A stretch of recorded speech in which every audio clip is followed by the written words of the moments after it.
Hello, my most amazing artists. Today we're going to be creating rose bottlescapes, just like the artist Berthe Morisot, who was born in France in January 14th, 1841. She went to an art school and had a really great art education. Her family was really supportive of her becoming an artist. She would go to a really fancy museum called the Louvre and copy paintings created by master artists. She developed a love for landscape, portraits, and still painting. Here she is. You can see she enjoyed painting things that were familiar to her and available to her at the time. She didn't have the same opportunities as some men. She wasn't allowed to visit cafes or wasn't allowed to visit some of the places her male counterparts were. So she created her art based on her world and her family. And you can see lots of still life of beautiful flowers and gardens.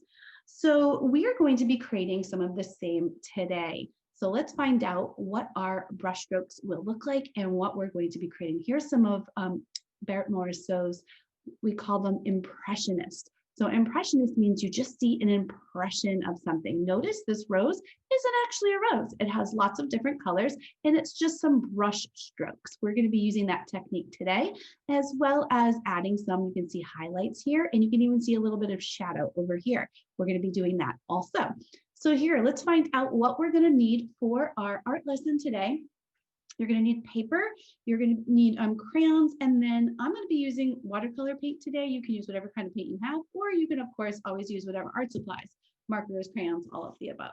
So let's get talking about creating a still life. So a still life is usually inspired by an object that is in front of the artist. Well, today we're going to use photograph of roses and those to create our very own art.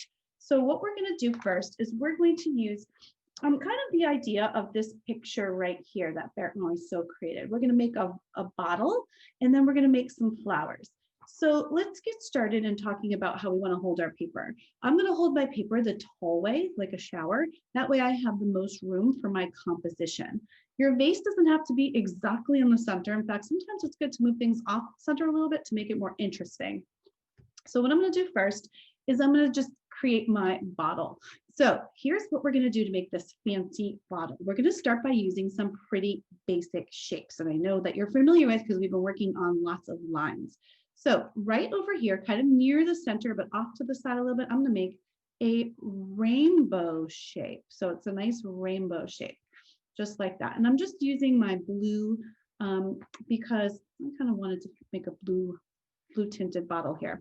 All right, so now what I'm going to do is right underneath my rainbow shape, I'm going to make a skinny oval. You can see how skinny that little oval is, very skinny. Now I'm going to make another skinny oval, except this one's going to be much smaller. And I'm going to make it right over here on top of my rainbow. And I'm going to make another one, kind of the same size. I want them to be sort of the same. So we're going to just do that right at the top, like that. Good.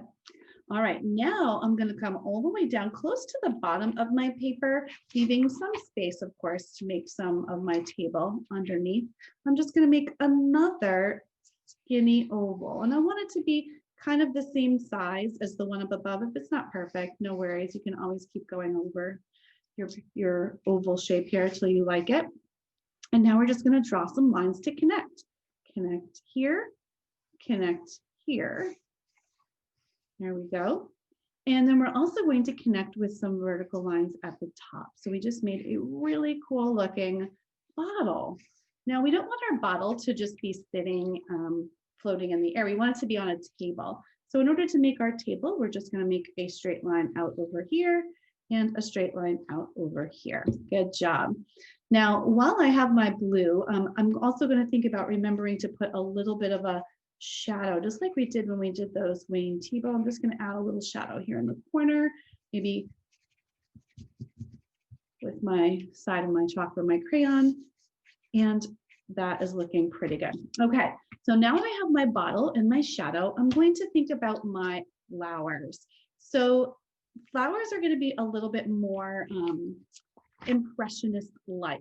So I'm just going to get my green here to make some very loose stems. Now remember, when we make our stems, we want them to go into the bottle all the way down. If you can see through the bottle, then you should be able to see your stems, right? So I'm just going to start up here at the top and make a curved line all the way down into the bottle. And I'm going to do that a couple of times because I'm going to be having lots of flowers coming out the top. So I might even make one more if I can squeeze another guy. Whoop. Maybe make it over here. There might be some coming off off the side. So now I have lots of space to create my flowers. All right, so using my watercolors, remember watercolors, you have to wake up. Hello. Let's add some middles. I'm just going to use a little bit of gray, or you can use whatever color you want to create the middles of your flowers. So I'm just going to make little smudges, just a couple of different spots, some up high, maybe some down low, maybe some out here, over here. Those are going to kind of be the center. So you kind of want to give them their space to breathe. Those are just little smudges. Fabulous. Okay, so now let's just talk for a minute while the smudges dry, and we're going to talk about how we're going to make our rose shape. So normally, sometimes you might think to yourself, roses are kind of like cinnamon buns like this. We're not going to do that kind of rose today. We're going to keep it more of an impressionist type of rose. So notice the dark center. And then I just use lots of really big brush strokes to make my rose around. Same thing over here. You can see here are my, they kind of look like little nests that birds might like to sit in, right? So we're going to create those kinds of roses around our smudges. So let's talk about how to make that little nest-like shape, whatever color your roses are going to be. I like to start by actually mixing some colors. So remember way a long time ago, we made the pears and we used, or apples, and we used yellow first. So I'm just gonna go ahead and add a little yellow, and I'm just gonna make some lines. Look at how they look like little commas even. They're not really anything special yet. I'm not looking terribly like a rose at this moment, just little dots. I'm just gonna kind of swish them around a little bit. There we go, swish, swish. Excellent. Now I'm going to go ahead and get some pink or some red or something that will mix nicely with my yellow. You want colors that play nice together. So let's go ahead and add some more of those little, see how I'm just doing whoop, whoop, whoop, little shapes that kind of just, they kind of hug. They look like wobbly donuts.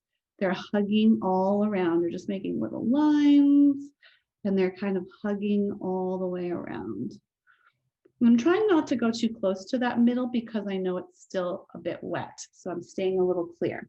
All right, now I'm gonna get some more paint. Notice how this rose turned into a whole different color than this one, just because of the paint that was already underneath. That's kind of the magic of mixing some colors right on your paper. All right, I'm gonna add some more. Ooh, this one's a juicy rose, very juicy. And there's another little guy right in here, so I don't wanna, I'm just gonna add some bottom to that one. Good, and I can also add in a little bit more fluff. We call it, it kind of looks like fluff, doesn't it? We're going little fluff shapes all around. Just gonna fill in, and I'm just dabbing, trying not to make those lines or anything that looks too cartoon-like. We're keeping it really just whoop, an impression. You can tell just by the shape that, oh yeah, that is a flower, right? So now I'm just gonna go ahead, fill in some of these little spaces. So I have a bunch, maybe, I think there might need to be another one up here. So I'm just gonna fill in some of the fluff and then I'll go back and add a center. So yeah, if you're thinking like as you're working that you wanna compose and add, there's another little center up here. You can always add, and that one actually is a nice light color.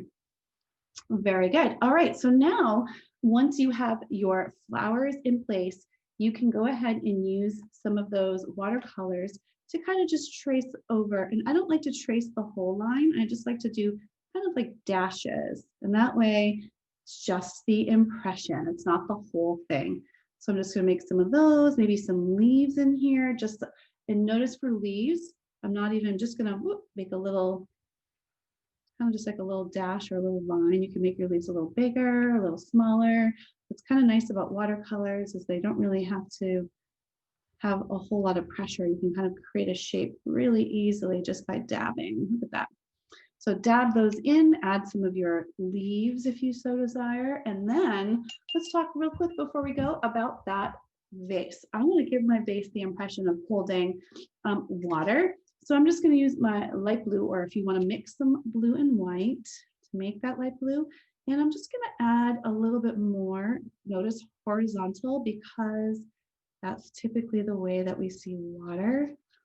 I'm just going to make some horizontal lines and fill in my glass a little bit. I'm going to leave some white. Normally we like to say fill it all in, but this time it's a good choice to leave a little bit of white showing through, unless you want to go back with your white and add some highlights back in.